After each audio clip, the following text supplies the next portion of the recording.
Have you ever looked in the mirror and wondered, am I enough? Or are you constantly pushing yourself to be more, do more, achieve more? Today, we dive deep into this universal struggle between self acceptance and the relentless drive for growth. My guest, Ben Albert, shares his raw, honest journey of wrestling with these very questions and how he discovered that maybe, just maybe, the answer isn't as simple as choosing one or the other.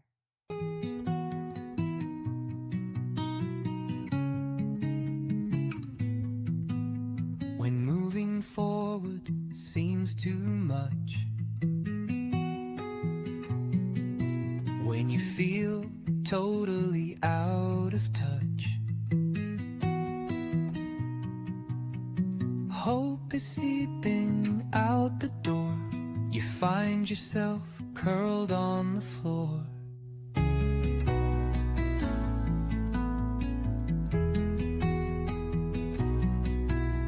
The thoughts swirl round all jumbled and messed. Why is this brain so darkly obsessed? I've secrets I've never confessed. Haven't told a soul I am depressed. A gentle whisper through the pain. Remember, rainbows follow rain. Breathe deeply, hold on tight. Your hope will return, shining bright. Embrace the now, release the past. In forgiveness, peace will last. You matter deeply. You're not alone. Reach out, let your strength be shown. Hello there. It's so good to be back. I am Elaine Lindsay. This is Suicide Zen Forgiveness. And today I'm here with my guest, Ben Albert. Hi, Ben. Hey, Elaine, excited to be here with you. Oh, it's awesome to have you as my guest. I really appreciate you for joining us today. I'm sure we're going to have a really important discussion today. Mm. So, without further ado, Ben, why don't you tell us a little bit about you? Currently, I'm the host of Real Business Connections podcast. I run a mastermind and community. We all grow together, and Grow Getters Only is the inner circle. And I feel like I'm living the dream. Isn't always been sunshine and rainbows, but one thing that I've learned is all the failures, the successes, the good times, the bad times prepare me to who I get to become long term. And I pinch myself. I was pinching myself before we started this podcast because it's amazing the things we can accomplish over time. So right now I'm living the dream. It hasn't always been easy, as we all know, but that's a little bit about me to get us started. That is excellent, and I know that Go Getters is on the school platform, which is something I find really incredibly useful, and it's really multifaceted. There's so many different things people can use that for. Closer to the end of the show, we will make sure that the link is available for you, and you'll be able to find everything down below in the transcript. Without any further ado, let's get into the real story of Ben. And you can start wherever you like, but give us a look into perhaps before it got to be pinchable. It was birthed out of my mother's womb. How far back do we want Okay. to go? That's, I think you've taken it back the farthest. Kudos to you. Do we want to start at a certain age, a certain time of life, a certain What relates to where the story goes? Because everybody has sort of a different age where things start or where things maybe go off the rails, if you will. Those of us with suicidal ideation, some of us started early as children. For many people, it starts in teen years. Yeah. So for you, where did things start to get a little, I don't know, hairy? No, and I appreciate you explaining, and I'm stalling a little bit because I don't know where to start because there's so many things that happen in our lives. Yeah. Like nowadays, the podcast is Real Business Connections, but the word connection was aspirational as much it was people are, oh, you're so well connected. You're the networking guy. How do I connect better? I'm like, I don't know. I'm just figuring it out as I go. Because at a very young age, like a very young age, in single digits before I could remember what happened when, I felt very disconnected. And I Okay. think part of why connection and belonging and a love of growth has developed with me in me is because I was literally the smallest boy in school. So I was literally small, so I wanted to grow. I was disconnected, so I wanted to connect. And no fault, we all go through different things, but my dad had a very bad alcohol addiction along with other drugs. I can't confirm or deny exactly what he was doing, but first I thought it was alcohol, and then I started to find other things. So I Oh, know he was struggling with all sorts of stuff. He passed away at a pretty young age in his mid 50s. oh, And my mom had multiple sclerosis, which is a neurological disorder, which no fault to her. She was just gifted this disorder for some reason, but it caused her body and mind to deteriorate at a far quicker pace than most people would expect. So, as a kid at home, the small kid getting bullied at school, two-parent household that kind of looked good from the outside, but from the inside wasn't quite as perfect as one might think. I yeah. felt very disconnected, very shy, very uncomfortable, and it even like some things that now see as superpowers, I was developing at a young age that like my dad and I would watch football and he would go in and out of the room in the bathroom like over 10 times a game. Like who pees that much? Who takes that many breaks? And I didn't realize at the time I was smoking cigarettes, smoking weed, peeing a lot, taking shots. But I started to intuitively see when he was in a different state than normal, and now I can sometimes pick up on energy and like at a young age, like my superpower was hiding because I knew when I should stay out of the way and not ruffle any feathers, and I knew when things were happy and joyous and I can goof off and have fun. So very long story shortened, because we can take it in so many different directions. I developed some pretty bad habits as I grew up, and one thing I became a expert at is integrating good habits, and we can talk about integrating good Oh, habits. yeah. But one thing that, and this is new to me, I haven't really explored this concept much. It wasn't just integrating new habits, which was necessary.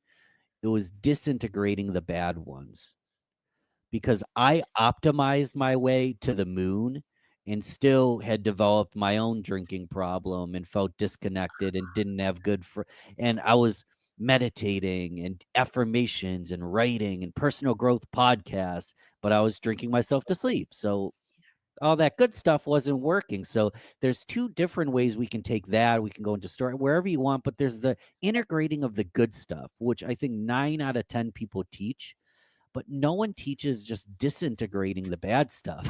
Yeah. That was my biggest problem and struggle.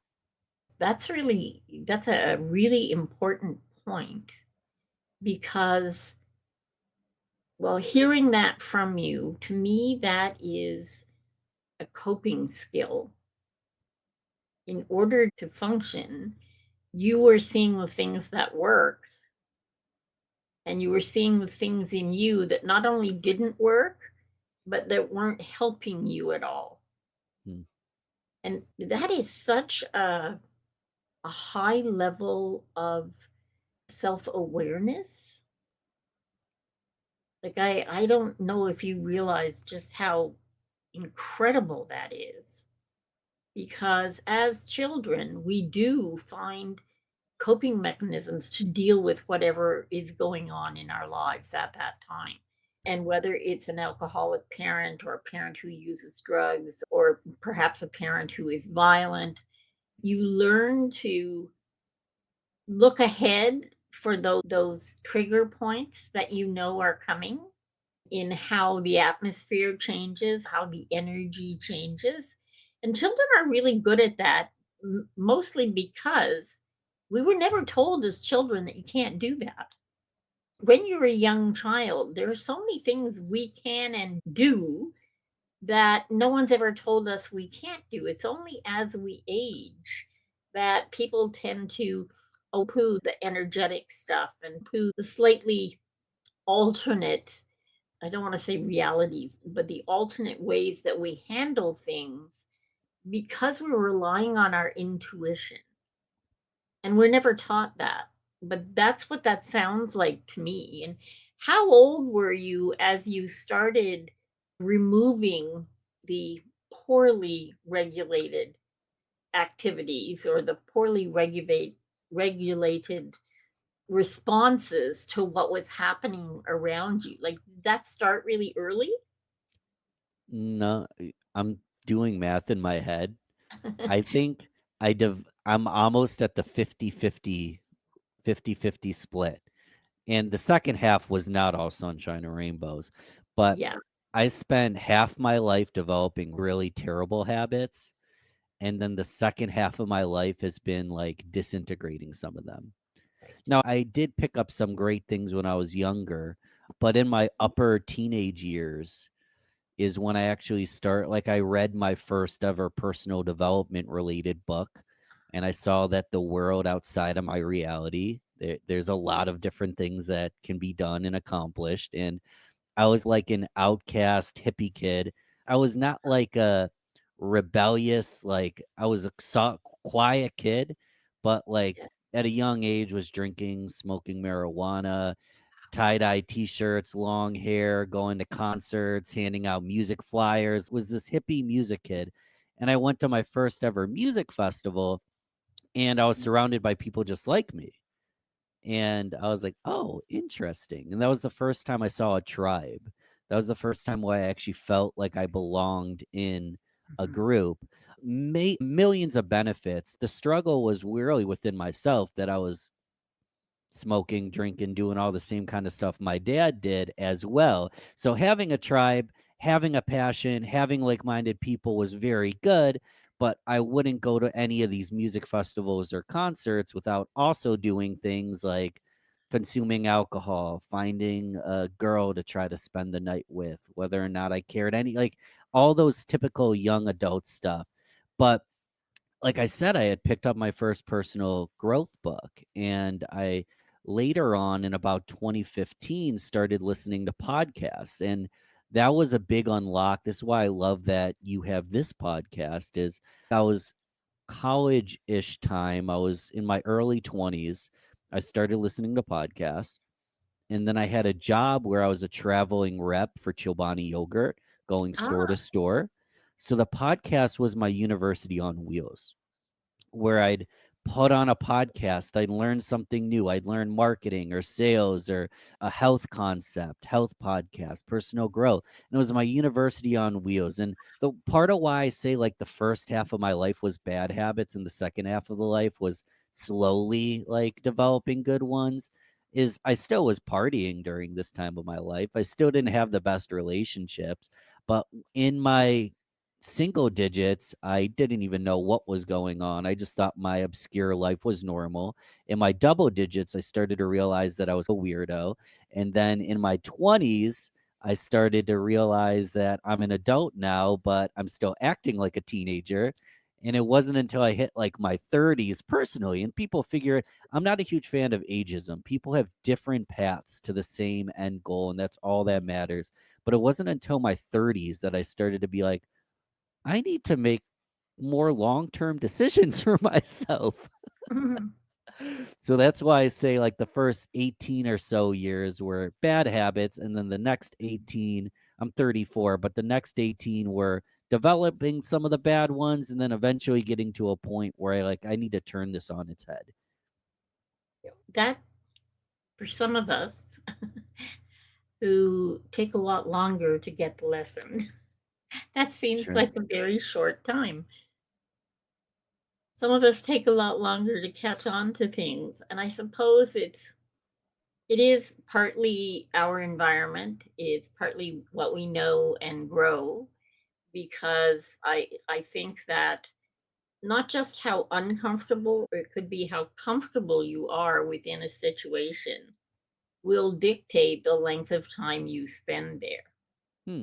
It's only when you become uncomfortable enough that you will then go ahead and change something. And Doesn't that in stink? what's it? That stinks. Okay. It does. It does. I've been, So and the one thing I want to add, and I want you to keep going, is like I've been trying to find ways to make myself uncomfortable because it stinks that we have to wait till the pain is unbearable to make a change, and I don't want people to have to wait that long. yeah, I am so with you there. You are preaching to the choir. And that's only because some of us, okay, got to our late 50s before we really Sure. realized, you know what? There's only one person here that can change all this, and it's right here. Yeah. And sometimes you have to take the lesson over and over before you get it. But I love the fact that you have a very set belief in what came when, which I think is incredible, because that says to me that you knew intrinsically all along, you were understanding that what you were doing wasn't working, but you weren't so uncomfortable that it necessitated change. Yeah, it's a easy example is I do affirmations every morning, Mhm. and a life-changing concept, affirming who you are and who you are becoming. They can be a little aspirational, but affirming who you believe you are, and then you realize that you were that person all along because you achieved things you didn't know that were possible. The problem was I had bloodshot, tired, twitchy eyes when I said these affirmations.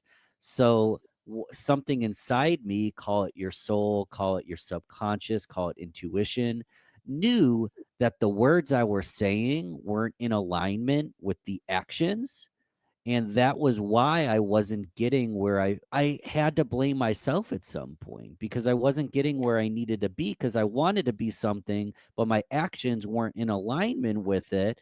And I knew this for years. I still know this now. I don't even know if I feel comfortable talking about all the stupid stuff I still make even this week. But I feel like you know the answer. It's just getting us to do the right thing could be difficult. It's so true, okay? Because humans have free will, Yeah. okay? I will be 70 years old in November, and I Wow. guarantee you I did stupid stuff today because just because it was easier. Okay?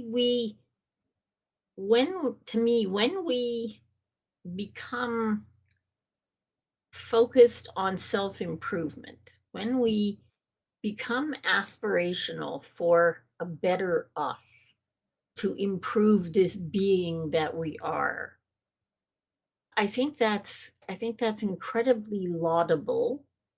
However, I don't think it's as easy as we would like for us to be 100% on board. 75% of us really wants to be a better person.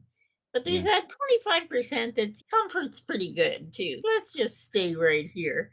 Sure. And it doesn't negate what you're doing, it just makes that trip a little more linear, a little longer in getting to the full piece. But I have a spiritual advisor, I work with all kinds of people, and they all say basically the same thing. As human beings, we are onions, and you peel away Mm, the layers and you get a bit better and you get better. And there are always more layers, yeah. which I think is important. Yeah. And it feeds into something that I don't know how you feel about this, but for me, the concept of perfection is one, I think it's boring and ridiculous. because I truly believe if humans were perfect, there'd only be two of them. Done and dusted. Done. You and I can both define perfection and we'd come up with different definitions. Absolutely. Absolutely. But for the human condition, Yeah. perfection is not even useful for like models.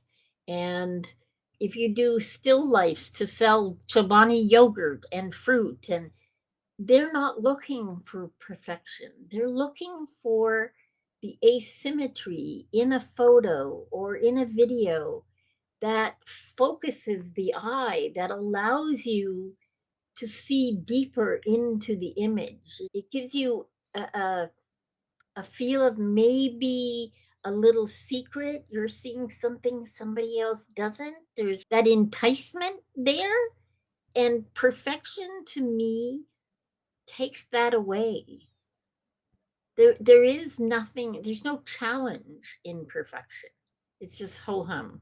I mean, that to me would be like making everything beige. I don't do beige. It sounds crazy, but the Sure. concept of improvement, I don't think you give yourself enough credit, because yes, you were still doing things like drinking and partying and what have you, but incrementally you were improving, or you wouldn't have gotten as far as you have. Yeah. I've And that, I've got a couple thoughts on all of this. oh, good, good. First is a great mentor and friend of mine, Brian Bogert. He likes to say that there is no end destination, only constant evolution of self. And the perfection is the end destination. There is no end destination. No, There's only a constant evolution of self. And when it comes to that evolution and those steps in different directions, there's this concept of the right direction and the wrong direction. What's right and wrong? We're all kind of feathers in the wind at different times of our yeah, lives. And that's part of the beautiful evolution that is currently happening every day as we change, as ourself, as we have bad days and we have good days. And this might be a little controversial, but I've been starting to become a little disenchanted with the self help industry as a whole empire. yeah. The reason being is like, we're constantly optimizing where we never feel, this is a generalization, but we never feel like we're good enough. We're never smart enough. We're never fit enough. Our partner's not pretty enough. Our business isn't big enough. And if you just follow this protocol, then your solutions will be solved. And it's a hamster wheel because we are good enough now and only getting better. You can still optimize, you can still take a course, a program, have a mentor help take you to a new level that you didn't know was possible.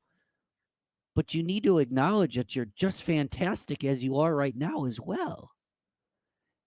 Ab- Absolutely. And for someone who gets to today and says, wow, you know what?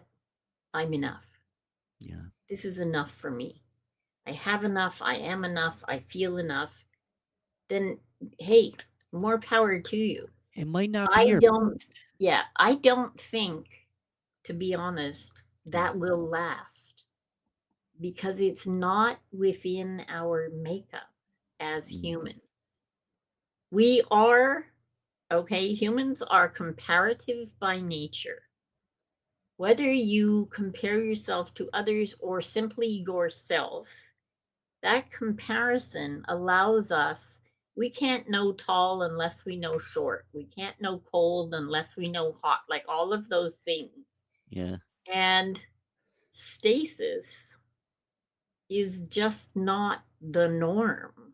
So getting to a place where you think, okay, this is it, I'm good right here, unless you plan on dropping dead in the next 5 minutes, and that's as far as you reach, I think you will find that enough is lacking. in a Mm, day, a week, a month, when you suddenly go, I could be just a little bit more. And that yeah, has to come from inside. And I don't think it's good or bad. I think it is that evolution of self that just continues to want to try. And that to me is what also gives you the impetus for living, for doing a little better, for trying a little harder, for, I yeah, don't know, being more aware. All of those things are intrinsic choices you can make that only relate to you. But I think to get to that place, you have to be mentally, emotionally, spiritually, and physically healthy yeah. enough. Does that make sense? I agree. The one thing, and we've already said it, but I want to clarify, you probably are who you need to be and who are you meant to be right now. So it's easy to be like, I want to be healthier. I want to be more spiritual. I want to be more connected. I want to be fitter, have a better business. I want to just be happier. Well, acknowledging our suffering now is a great step because we're never going to be as happy as we envision. Maybe this is incorrect, but I see myself like on a magic carpet going over a rainbow, like throwing things to the I've just like have this weird vision of and it's not like that. Like I still get in fights with my significant other and the dog runs and barks at the neighbor and she almost trips and falls and then I just feel so embarrassed that my dog won't stop barking. It's I have never to. gonna it's never gonna be perfect is my only point. And so I stopped trying to like I still optimize every single day, but I Yeah. stopped trying to be like the perfect human being, the best. I'm good being less than the best, but more Ben than trying to be the best because when I try to be the best, I actually usually try to be someone else and not myself. Yeah. And that the movie, The Stepford Wives. Okay. It's a Okay, like when classic. you think about that, is that perfect story, if you want, the Yeah, perfect perfect wife. humans with the perfect spouse and the perfect children and the perfect dog. And my dogs most assuredly are not perfect, but then neither am I. And I have to acknowledge that. The barking thing, yeah, oh my God, yeah, we go through that too. But I think, in my head anyway, Sure. the constant perfection would be more wearing. It would become more uncomfortable Mm, simply for its lack of nuance. Because, yeah, sometimes the dog is bark, but it's not horrific. yeah. Sometimes you do something stupid, but it's not the stupidest thing you've ever done.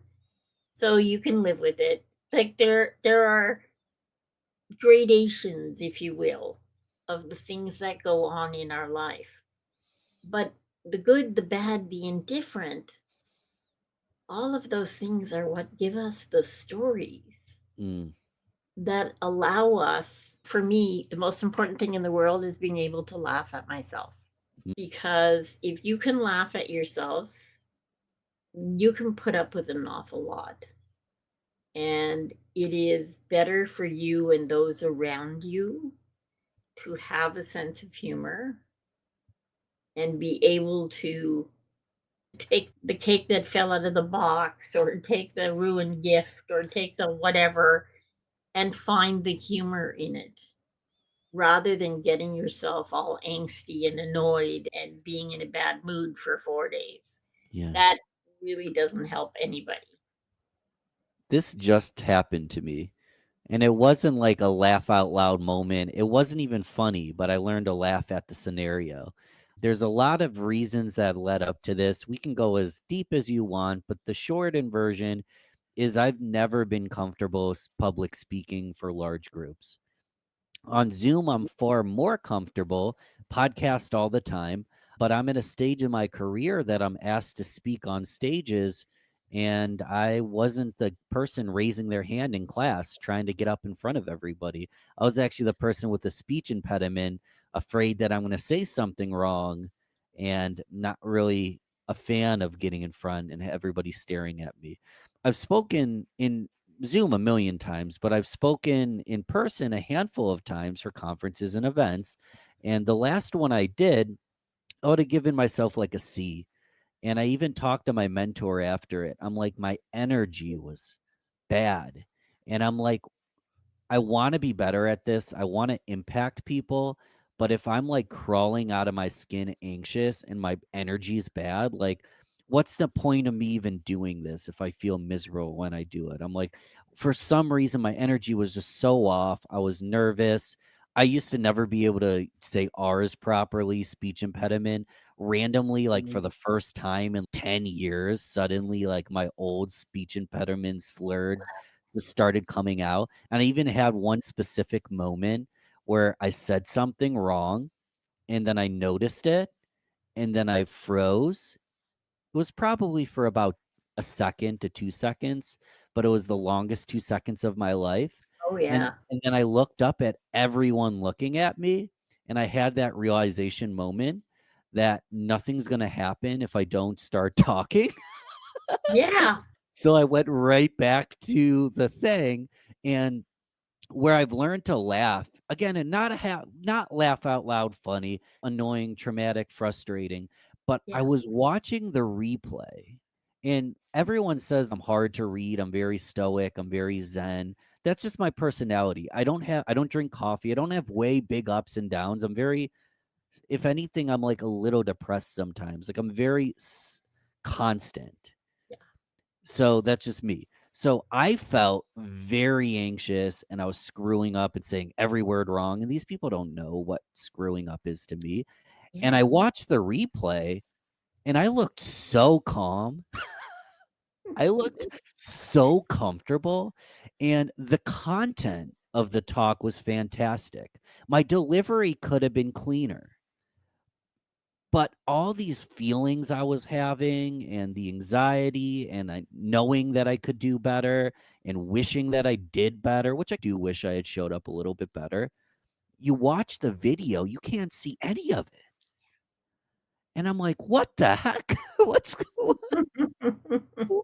What am I so worried about? Now, ideally, I feel good and I show up next time and I don't feel anxious. But I started to realize that like I'm a real mean person to myself. And when you look from an external perspective, I'm doing fine. We are our own worst critic. And that is true all over the world for everybody. It's so much, we expect so much more of ourselves than we do of other people. And it's a hard lesson, but a really good lesson that yes, it's not laugh out loud funny, but it is funny when you think every second word you've messed up and you're turning to the left too much or you put your arm out 3 inches too far too often, and the people that were at the talk were listening to what you were offering them, and they weren't watching what your arms were doing. They couldn't tell you if you stepped off the stage just a little or if you moved to the left 3 times instead of 5. What they were listening to was the impact in the words you were offering, in the story you were giving them. They were taking from that. And in many cases, getting to use the kernel of the story that related to them, that they could see themselves in, Yeah. and be able to take that away and use that at some point in their lives. And we are so self critical It is so easy to lose the focus and not understand Hmm. just how much we each have to offer other people. And the one thing I will say for people who get anxious before you get up on stage, and for the most part, it's everybody. If you're a Sure. good speaker, there is always that moment of dread, those, oh my God, like what if I mess up? That's just a it's just the way it goes. But the fact is, if you were given the choice of never speaking again, deep inside you, somebody's screaming, no, no, I could do it again. I could do it again. Yeah. And that to me is the most important piece, is that we do want to do it again Mm. because it is the one place that you can feel total connection with a stranger. Mm. And to me, that connection is so valuable. I spoke in Ireland Oh. in 2017. And I was speaking about social media and optimization, funny enough. And a woman came up to me after the event and she said, "Thank you so much. I never looked at social media that way. I didn't like it. But you turned it around for me and I could see I could maybe find this useful." Okay. You could not have got me through the doorway. I was floating 10 feet above the ground Yeah. because someone got what I was offering. I gave somebody something they didn't have before I spoke. And that a gift you can give someone else that makes you feel that good is the greatest thing you can do in the world. It's powerful. And I believe that's what you do when you speak. I'm having a fun realization that I hadn't really thought of. What's that? So some people they might have a cleft lip. Some people might have a lisp in their voice. Some people might not say R's properly. Some people talk a little quiet and low. Some people talk high pitch. And you were saying the connection that is made when communicating to a group or one to one, anything like that. If we were all just Stepford wives, the same vanilla, it would be boring. I have a speech impediment that comes out randomly, and I'm like, "Oh no, how embarrassing." But someone in the audience is, I like that about him. Someone in the audience, no doubt, is thinking, oh, wow, I do that, but with a different letter. Yeah. And he's managing okay. Yeah. You're giving them permission to be them because you're taking your flaw and just putting it on up there on display. And is it a flaw? It only is a flaw because There you go. it's like someone might be, "Oh, it's really cute the way she talks," or, "Oh, it's really I like the sound of his voice. It's different." Yeah. Yeah. Cool. And that's it exactly, because we don't hear our voice the way other people do. We don't see ourselves the way other people do. Okay, when you see yourself, it is absolutely, for one, it's backwards to what other people see. It is not, we don't hear ourselves the way others do. And I think that's on purpose Hmm.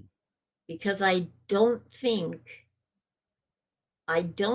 we could do the self examination we do if we heard us the way other people heard us. Hmm. It's what are you going to pick at? That's why I said Stepford wives. Oh my God. Yeah. And no offense to the color beige. I'm sure Pantone has used it as the color of the year at some point. And I'm more beige than I normally am today. So that's funny. But it's that concept of everything just being ho hum. And ho hum, if you don't have highs and lows, if you never had something that tasted different, Hmm. if you never saw something that looked different, again, as a comparative human, how do you quantify that? More to the point, what's the point if everything's exactly the same? If there are no highs, no lows, no good, no bad. Oh my God. That I mean, sounds like a dystopia. yeah, it's that's yeah. That is not what any of us want. Agreed. This has been an amazing discussion, I have to say. Not exactly where I thought we would go today, but I think it's absolutely wonderful. Where Thank you did you so think much, we would Ben. go? I am not sure. I'm not sure. I'm always surprised where we end up Sure. when I talk to people because I love the randomness of conversation and the fact that you can come and go through 15 levels of things and you often end up back where you started, which I think is really wonderful. I have the link down below for your school group and Thank people you. be able to see that. The last thing I want to ask you, thank you so much for joining us today, but what would you say to the audience to what is something that you do say or think every day that helps you keep going in that self improvement way? I wish it was right in front of me. It's not. I have a keychain. It's very tongue in cheek of me. I have a keychain, and on it says, "There is no key." And the reason my keychain says there is no key is I believe there isn't a key to success or really fill in the blank. There's no key to Yeah. forgiveness or resilience. There's no key to success. It's a combination lock. And similar to a padlock at a gym or the pin on your phone, or the reason that take your fingerprint when you get in trouble is because each and every one of us has our own unique combination. So stop trying to figure out the perfect. So it's not perfect. You are an individual. Your combination is going to be different than the next person's. So my goal every day is just to find a new digit in that code. What are my skills? What am I learning? What is my purpose in the world?